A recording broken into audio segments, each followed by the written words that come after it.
किसी की भी शव यात्रा में शामिल होने से पहले जरूर जान ले ये नियम, वरना बहुत पछताएंगे। शास्त्रों की बात जाने धर्म के साथ। मृत्यु एक ऐसी सच्चाई है जिसे कोई कितना भी झुठलाना चाहे, झुठला नहीं सकता है।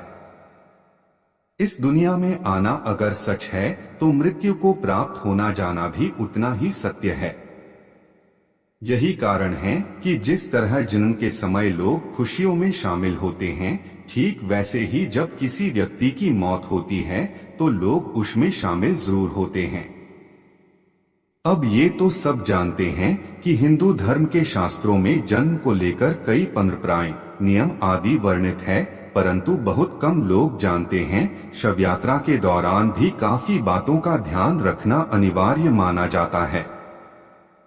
गुरुर पुराण में कहा गया है कि जब भी किसी की शव यात्रा में शामिल होना हो तो इन नियमों को ध्यान में जरूर रखना चाहिए। इससे न केवल मरने वाले की आत्मा को शांति मिलती है बल्कि साथ ही साथ आपको भी पुण्य प्राप्ति होती है। वीडियो में आगे बढ़ने से पहले हमारे YouTube चैनल जीवन ज्ञान संगम को लाइक सब्सक्राइब करें और कमेंट में जय श्री राम लिख दे, आपका कल्याण ही कल्याण होगा।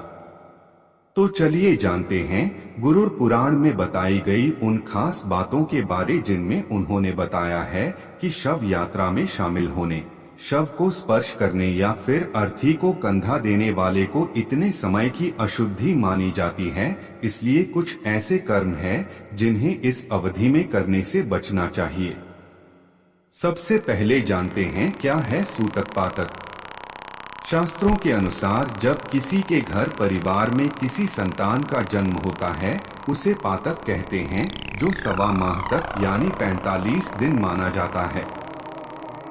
तो वहीं जब किसी के घर में किसी व्यक्ति की मौत होती है उसे सूतक कहते हैं, जो 13 दिन तक का माना जाता है।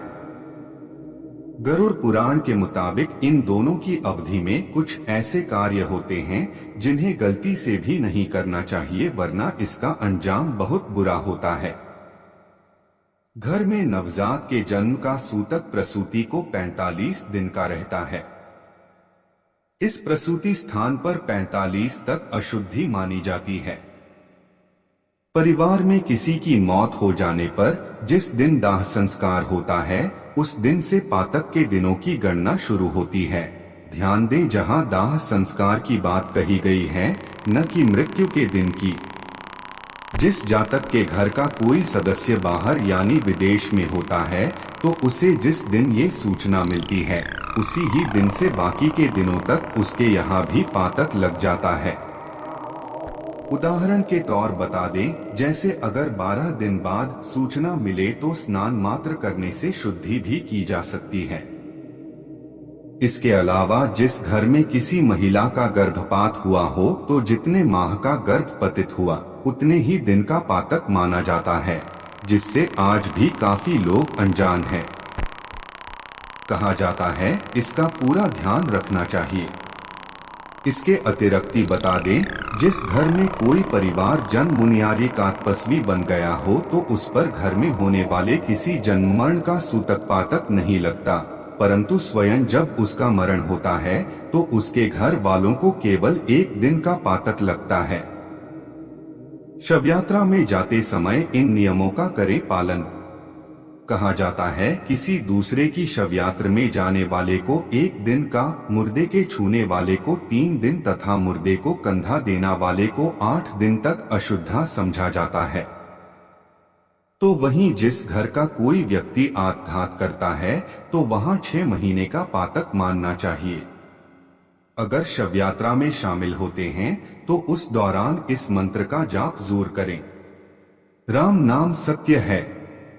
बता दें, गुरुर पुराण के अनुसार इस दौरान परिवार के सदस्यों को सूतक पातक की अवधि में पूजा पाठ, मंदिर में प्रवेश आदि धार्मिक क्रियाएं नहीं करने चाहिए।